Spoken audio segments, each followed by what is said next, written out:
오늘은 하나님께서 하나님을 예배하는 주의 자녀들에게 맥주절, 맥주감사 주일을 허락하셨던 그 의미, 그리고 그것을 통해서 주님이 우리에게 뭘 원하시는지를 말씀을 통해 찾아가는 시간 갖기를 원합니다. 말씀에 보면 오늘 읽었던 본문에 하나님은 이스라엘 백성들을 1년 중에 3번 성회로 모이라 그렇게 명령하는 걸 보게 됩니다. 이스라엘의 모든 남자들 1년에 무조건 3번 이상 하나님 앞에 절기 예배로 나오라 이렇게 명령하는 걸 보게 되죠. 15절에 보면 무교병의 절기라는 표현이 나오고 16절에는 맥추절이 등장하고 그리고 또 이후에는 수장절, 한 해의 끝인 수장절에 대해서 주님이 언급하는 것을 볼 수 있습니다. 이스라엘 백성들이 출애굽을 하게 되어졌던 계기는 6월절에 그 특별한 은혜에 의해서 이스라엘 백성들은 출애굽을 했죠. 그래서 그 6월절 그 다음날 기점으로 해서 무교절이 일주일간 진행이 됩니다.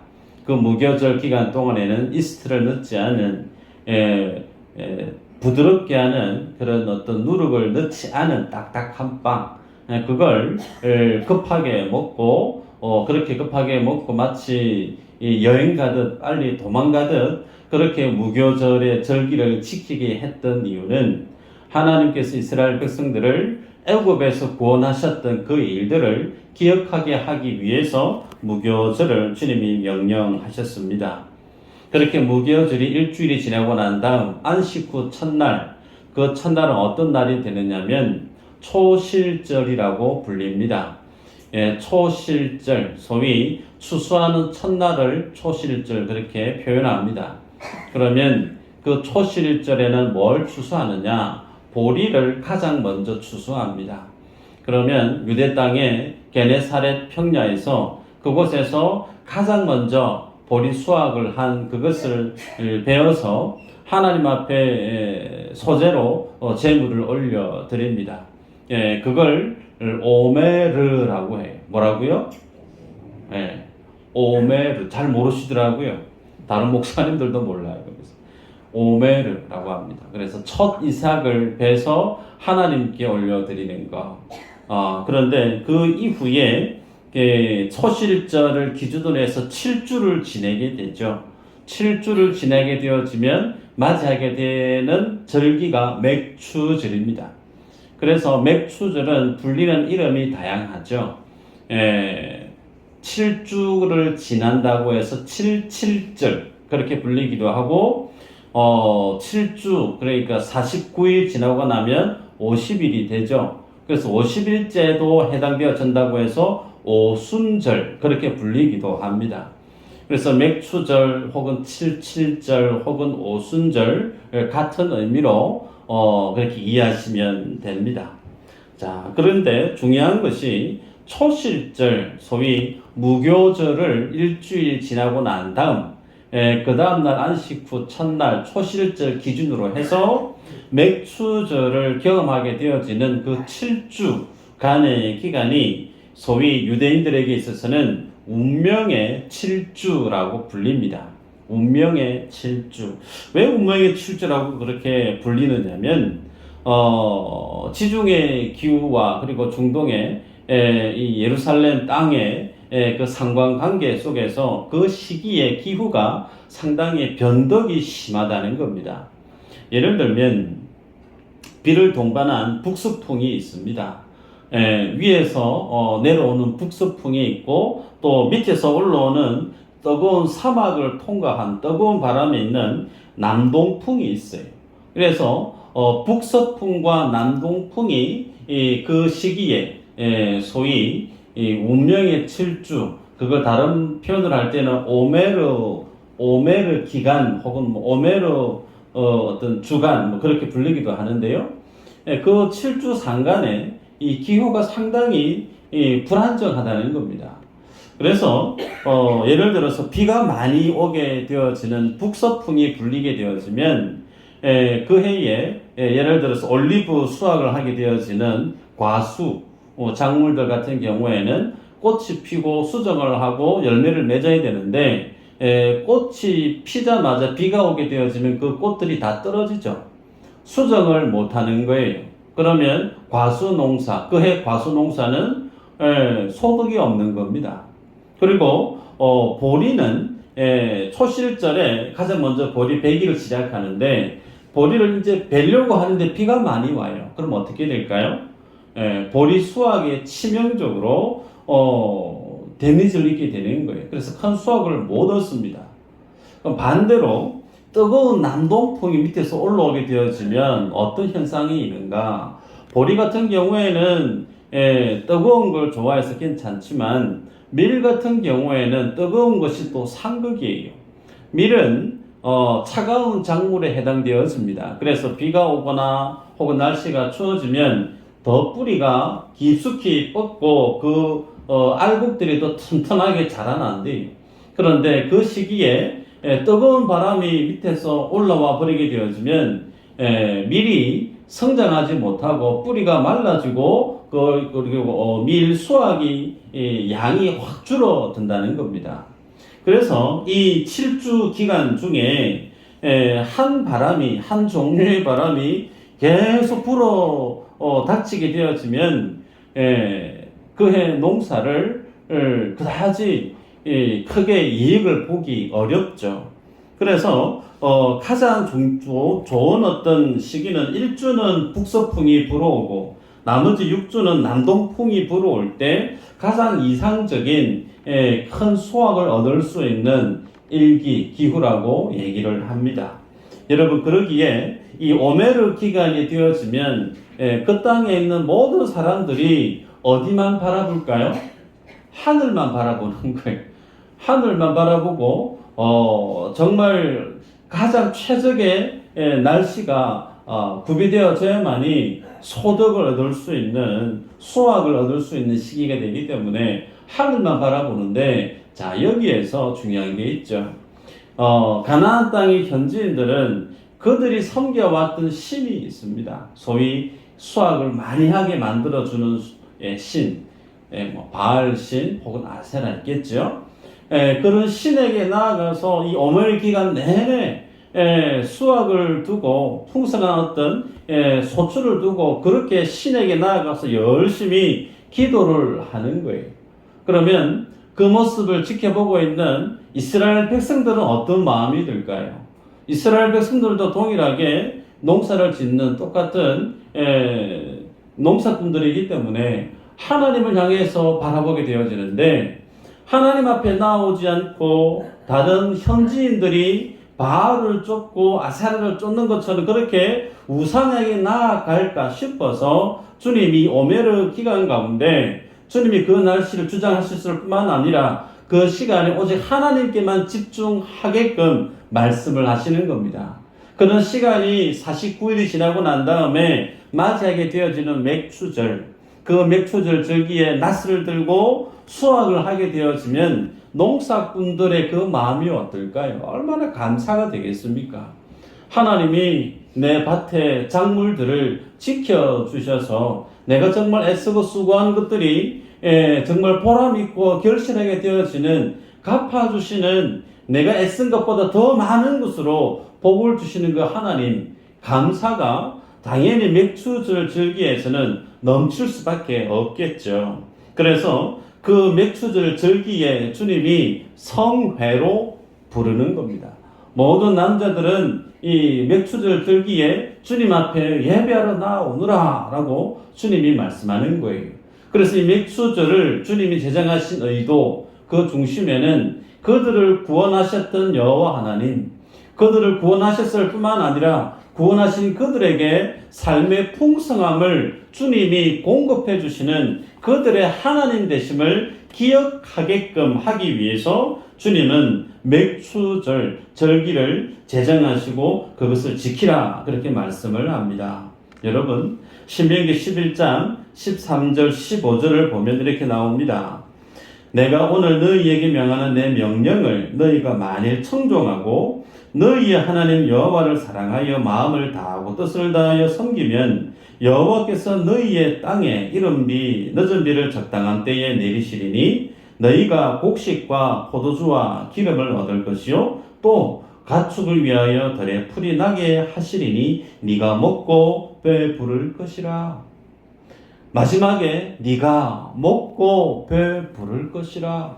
여러분, 이스라엘 백성들이 가나안 땅에 들어가서 배불리 먹고 소위 잘 먹고 잘 살 수 있는 그 이유가 어디에 있는가?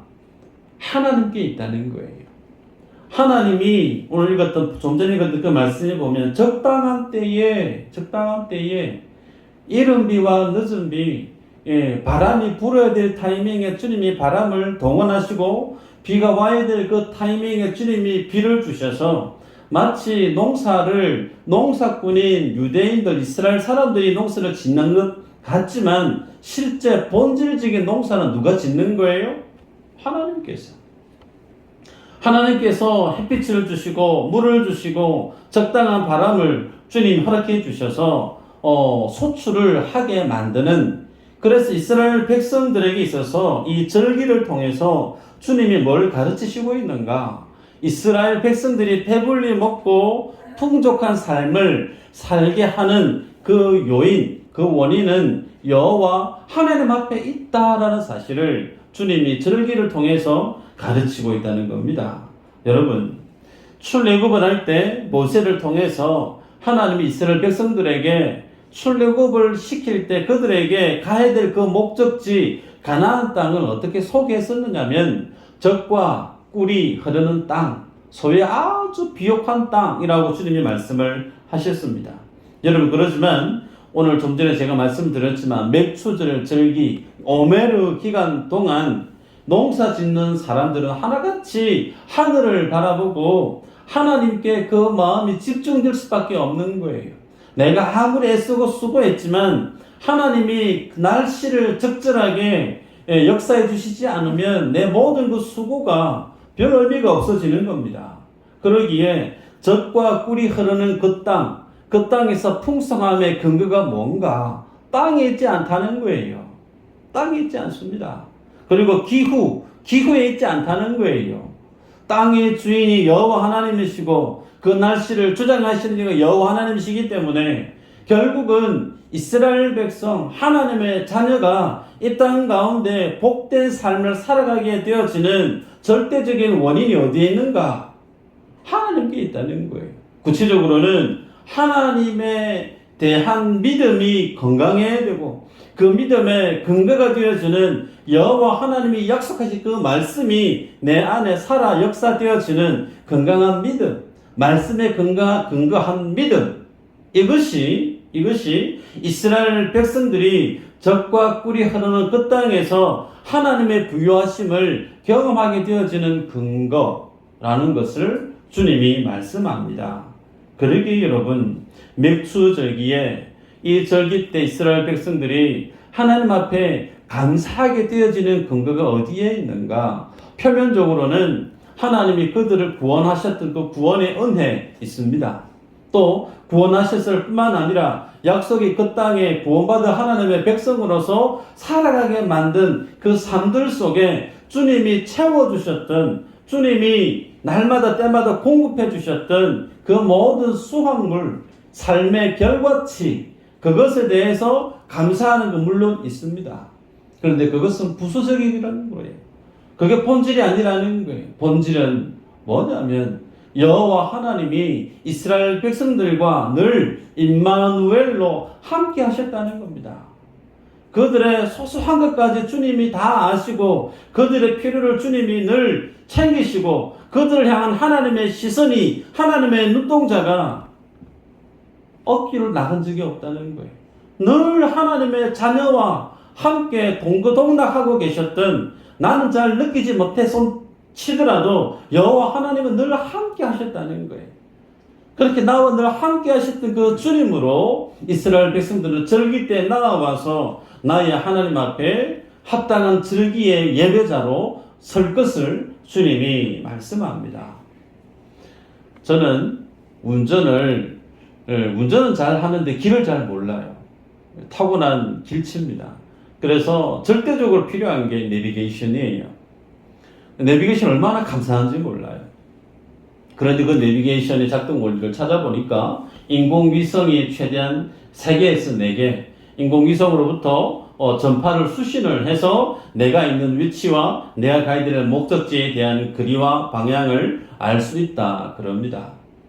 이전에 사역했던 교회에 컨테이너선을 운행하시는 마도로스 선장님이 한 분 계셨어요. 집사님이신데 그분이 그 컨테이너선을 몰고 출항을 하게 되어지면 한국의 반대편까지 쭉 갔다가 돌아옵니다. 그러면 최소 6개월은 볼 수가 없어요.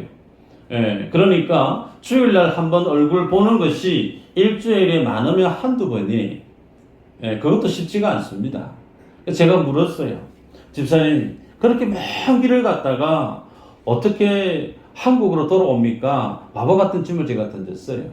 그럴 때 그 집사님 하시는 말씀이요. 계기판 보고 옵니다. 그래. 당연하겠죠. 계기판 보고. 무슨 얘기인가? 여러분, 우리가 세상을 살아갈 때 삶의 허다히 많은 일들을 경험하고 접합니다. 그러나 그 모든 삶들 속에 우리의 삶에 뭐가 필요하냐면 인생의 절대 기준화 되어질 수 있는 삶의 기점 확보가 중요하다는 거예요. 다시 말씀합니다. 우리가 사는 날 동안에는 내 계획과 상관없는 많은 일들이 일어날 수 있어요. 환란이 있고 어지러움이 있고 어려움이 있고 많은 어떤 상황들이 펼쳐질 수 있어요.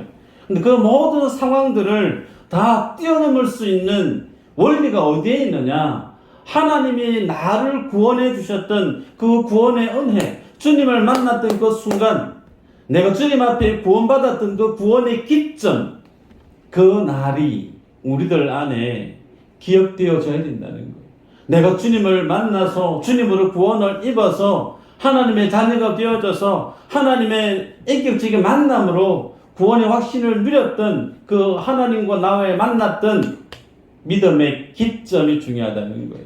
그걸 주님은 성회라고 하는 절기를 통해서 여호와 하나님, 내가 너희를 구원한 하나님이야 가르치실 뿐만 아니라 구원시키고 난 이후에 실제적인 삶들까지도 주님이 책임져 주시고 함께하고 있는 그 하나님이라는 사실을 깨닫게 합니다. 여러분, 그러기에 우리들은 기억해야 됩니다. 하나님이 나를 구원해 주셨던 그 구원의 은혜에 대한 그 기점을 기억할 필요가 있어요. 시편 78편의 기자는 이스라엘 백성들이 출애굽을 했던 상황들을 쭉 기술합니다. 근데 그 78편 안의 내용을 보면 이스라엘 백성들이 하나님을 배반했다라고 하는 표현이 나옵니다. 왜 이스라엘 백성들이 하나님을 배교하고 떠나버렸을까? 구원하신 하나님을 기억지 못하였다라고 밝힙니다. 그들을 구원하셨던 하나님을 어떻게 이스라엘 백성들이 기억하지 못할 수가 있을까? 우리들이 볼 때는 참 아이러니합니다. 어떻게 홍해의 사건을 잊을 수가 있을까? 어떻게 자신들을 죽이려고 했던 그 아말렉을 물리쳐 기도로 아말렉을 물리쳤던 그 하나님의 역사하심을 잊을 수가 있을까? 반석에서 물이 쏟아져 나와서 강을 만들었던, 광야에서 강을 만드신 그 하나님의 역사를 어떻게 잊을 수가 있을까? 우리는 잘 이해가 안 돼요. 그런데 이스라엘 백성들은 그 하나님의 구원하심을 잊었답니다.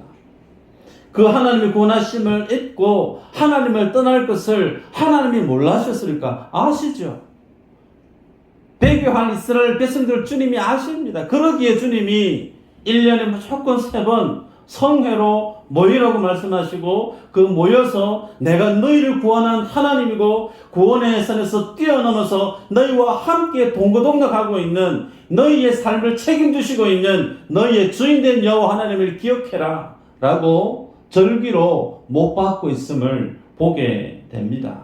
그러기에 우리의 삶에 흔들림 없는 마치 오뚜기 같이 하단부에 무게의 중심이 무엇으로 우리의 삶에 위치해 있어야 될까? 그것은 주님이 나를 구원하셨던 그 구원의 은혜를 기억하는 거예요. 두 번째로 맥추절을 우리에게 명하시는 이유 중에 하나가 기대하는 신앙으로 살아가게 하기 위해서 말씀을 주십니다. 여러분이 잘 아실 겁니다. 오늘 출애굽 이 내용의 말씀 출애굽 1세대들이 듣고 있죠. 1세대들이 지금 하나님의 말씀을 받고 있습니다. 그런데 가나안 땅에 들어갔던 이스라엘 백성들은 1세대일까요? 2세대일까요? 2세대가 가나안 땅에 들어갑니다. 이 말씀을 받고 난 이후에 심지어 이스라엘 백성들은 40년을 광야에서 더 살아야 돼요. 그래서 이 말씀을 듣고 있는 1세대들은 실제적으로는 가나안 땅에 들어가지 못하고 다 광야에서 죽습니다. 그 내용을 주님이 아세요. 그러면 다 죽고 가나안 땅에 밟아보지도 못할 그들에게 이 말씀을 주시고 있는, 소위 그들에게는 전혀 해당 사항이 없는 말씀을 왜 지금 주시고 있을까? 7월이에요. 휴가가 있고 뭐 8월 달도 휴가도 있겠지만, 예를 들어서 올해 휴가를 어디로 갈까? 달력을 들춰가면서 계획을 짜고 즐거운 시간을 가질 수 있습니다. 납득이 가죠? 그런데 40년 뒤에 갈 휴가를 지금 달력도 보기 힘들겠지만 40년 뒤에 휴가 갈 날짜를 미리 지금 준비하고 있어요. 납득이 갈까요? 상황이 맞지 않습니다. 오히려 하나님이 맥추절 절기를 지키라는 이 말씀이 어느 때에 와 닿을 수 있는 상황이냐면, 가나안 땅에 들어가기 직전에, 혹은 여리고성 하나 무너뜨리고 난 다음에 이제 진짜 실제적으로 그 땅에 들어가서 내 땅을 주님이 허락해 주시면 내 주머니에 만지작만지작하고 있는 벼, 밀, 이 씨앗을 이제 뿌릴 정도가 되어졌을 때 이 말씀을 주시면 이스라엘 백성들이 얼마나 가슴에 와닿는 말씀이겠어요. 그런데 지금 이 말씀을 듣고 있는 1세대들은 다 죽고 그 땅을 밟아볼 수 없는 사람들이에요. 그럼에도 불구하고 왜 이들에게 40년 이후에 있을 이 일을 지금 주님 이스라엘 백성들에게 전하고 있는가? 여러분, 성도는 하나님을 믿으며 살아갈 때 무엇으로 사는 인생이냐면 하나님의 말씀이 이루어질 것을 기대함으로 살아가는 거예요. 지금 내가 삶을 살게 만드는 그 동력, 내가 하나님의 자녀로서 세상을 살아게 만드는 그 능력은 어디에 있느냐면 약속된 그 말씀을 기대하고 그 약속된 그 말씀을 붙들고 살아갈 때, 이루어질 약속의 말씀을 붙들고 살아갈 때 오늘을 우리는 하나님의 자녀답게 세상 속에 살아가게 된다는 겁니다.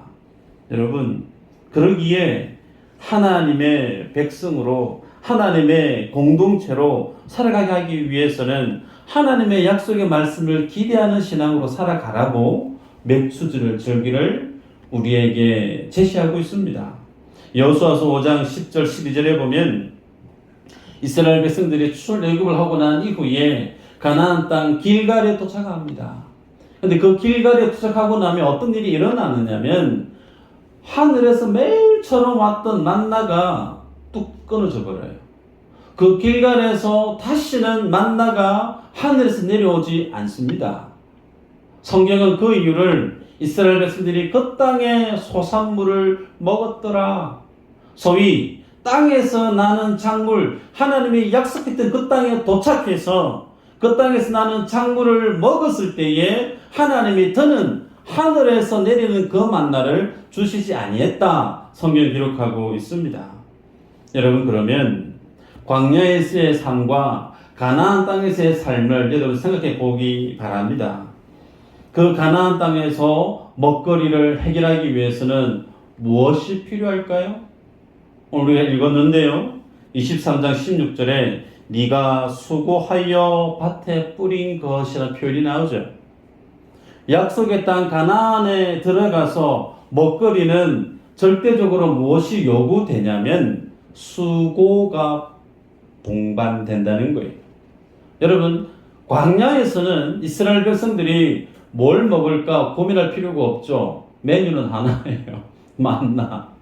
그래서 하나님이 주십니다. 하나님이 주셔서 광야에서는 그냥 받아 먹으면 되는 거예요.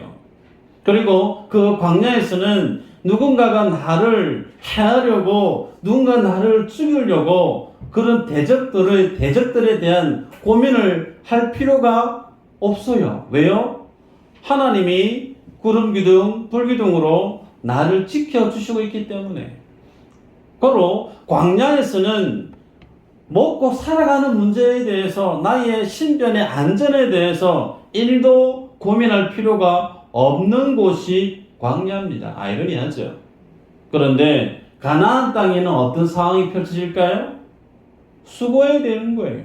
씨를 뿌려야 되고 뿌린 씨 잘 가꾸기 위해서 김도 매야 되고 때가 되어지면 물도 잘 되기 위해서 고랑도 파야 될 것이고 낫을 들고 수확도 해야 됩니다. 수고가 전제되어져 있는 땅, 그 땅이 무슨 땅이요? 가나안 땅입니다. 특별히 그 가나안 땅은 이방 민족들이 늘 호시탐탐 침략하기에 정말 적당한, 그래서 내가 힘으로 그 땅에서 내 모든 삶을 지켜내지 않으면 언제 내가 어떻게 될지 모르는 그런 불안함이 있는 땅이 가나안 땅이에요. 여러분, 그러기에 생각해 보시길 바랍니다. 젖과 꿀이 흐르는 땅이라고 분명히 말씀을 했는데 그 가나안 땅은 천국이 아니에요. 여러분, 광야는 내가 하나님을 만나서 영적인 유아기의 시간을 보내는 장소였다면 가나안은 하나님을 만나서 장성한 믿음의 사람이 살아내야 될 세상이에요. 다시 말씀드립니다. 가나안 땅은 천국이 아니에요. 광야는 우리가 주님을 만나서 어린 양의 죽으심으로 그 주님의 보혈의 값으로 내가 주님 만나서 하나님이 어떤 분인지, 십계명의 말씀이 무엇인지 하나하나 하나님이 이것은 이래야 되고 저것은 저래야 되고 가르쳐 주셨던 영적 유아기에서의 삶의 현장이었다면 우리가 도착하고 가야 될 그 가나안 땅의 삶의 모습은 직접 내가 수고해야 되는 거예요. 그곳에서 하나님의 약속의 말씀을 받아 먹으면서 내가 장성한 믿음의 사람으로 믿음의 삶을 살아내야 될 세상이 가나안 땅입니다. 그러기에 여러분, 광야에서 하나님의 말씀을 청종했던 때보다 가나안 땅에서의 하나님 말씀을 청종하는 그 삶이 더욱더 절대적이라는 거예요. 이해되십니까? 광야에서는 주님 외에 달리 볼 게 없어요. 하늘만 바라보면 됐어요. 그런데 가나안 땅에는 내가 직접 애를 써야 돼요. 내가 수고를 해야 돼요. 그리고 내가 열심히 삶을 살아내듯 치더라도 내 삶을 위협하는 다양한 대적들이 절비한 곳이 가나안 땅이에요. 그곳에서 하나님의 사람으로 살아가기 위한 노하우는 어디에 있을까? 더욱더 광야에서보다 더욱더 하나님의 약속의 말씀이 내 삶에 실제가 되지 않으면 우리는 그 약속의 땅에 갖다 손 치더라도 하나님의 그 부요함을 내 삶들 속에 채워넣을 수 있느냐? 불가하다라는 겁니다. 그러기에 주님이 그것을 계속해서 주지시켜 주시기 위해서 맥추절 절기를 지키면서 그리고 그 땅 가운데 하나님의 말씀을 기대하고 그 위에 우리의 믿음의 수고로움을 덧대어 하나님과 그 땅에서 살아가게 만드는 소위 훈련케 하는 그 장소가 가나안 땅이라는 겁니다. 여러분, 그러기에 우리의 삶도 다르지 않다라는 겁니다. 우리가 예수님을 믿고 이 땅 가운데 삶을 살아갈 때 예수님 우리에게 주시는 때마다 주시는 약속의 말씀이 있습니다. 그 약속의 말씀이 더욱더 내가 믿음이 시간이 더해지면 더해질수록 내가 삶이 분주해지면 분주해질수록 더욱더 어디에 내가 집중해야 되느냐면 약속의 그 말씀 앞에 내가 서지 않으면 우리는 하나님의 사람으로서 주님이 주신 그 땅 가운데 살아가기 힘들다는 거예요. 출애굽기 34장 24절에 내가 이방 나라들을 네 앞에서 쫓아내고 내 지경을 넓히리니 네가 매년 3번씩 여호와 내 하나님을 뵈려고 올 때에 아무도 내 땅을 탐내지 못하리라. 여러분, 주님이 3년에 한 번씩 콜 했어요. 무조건 와야 돼. 주님이 명령을 내렸습니다. 그러면 남자들이 집에서 다 예루살렘 성전을 향해 떠나오게 되어지면 그러면 모든 지역에 있는 그 집에 있는 사람은 누구 남죠? 초등학생이 남아요. 그러면 강도, 도둑들이 들면 방어할 수 있는, 막아낼 수 있는 안전장치가 없습니다. 남자가 있어야 도둑을 막아내고 강도를 쫓아내고 할 수 있는데 그 모든 남자들이 1년에 3번 무조건 예루살렘으로 오게 되어지는 거예요. 네. 가까운 곳이면 한두 시간 오면 되겠지만 저기 먼 곳에는 보름 한 달이 걸릴 수도 있습니다.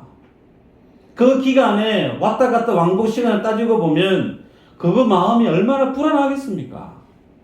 그런데 주님 뭐라고 얘기합니까? 그 모든 예배하는 그 기간 동안에 아무도 내 땅을 탐내지 못하리라. 주님은 하나님의 약속의 말씀을 가슴에 새기고 그 말씀을 바라보고 주님이 그 약속의 말씀이 내 삶들 속에 이루어질 것을 기대함으로 나아오는 하나님의 백성들의 그 삶을 주님이 말씀으로 내 지켜줄게. 아무도 못 건드리게 내가 다 지켜줄게. 뭐만 하라는 거예요. 더욱더 하나님의 말씀 앞에 서라는 겁니다. 그래서 우리들은 광야에서 정말 내가 어렵고 힘들 때 주님이 나를 만나 주셔서 나를 구원해 주셨던 그 구원하심의 그 기점을 기억하는 것도 중요해요. 그런데 동일하게 지금 내가 그 약속의 말씀을 듣고 은혜를 힘입어 지금 내가 살아가고 있는, 지금 내가 서 있는 이 땅, 지금 이 시점, 이곳에서 내가 하나님의 말씀 앞에 서는 것도 더없이 중요하다는 거예요. 구원하신 은혜도 중요하고 구원받은 자로서 지금의 삶을 주님 앞에 충실히 살아가는 그것도 오롯이 무엇으로 가능하냐면 하나님이 내게 주시는 말씀을 기억하고 거기에 나의 믿음의 수고를 더할 때 이 믿음의 삶을 살아낼 수 있다라고 우리에게 교훈합니다. 그러기에 여러분 하나님을 기대하는 믿음이 있기를 축복합니다.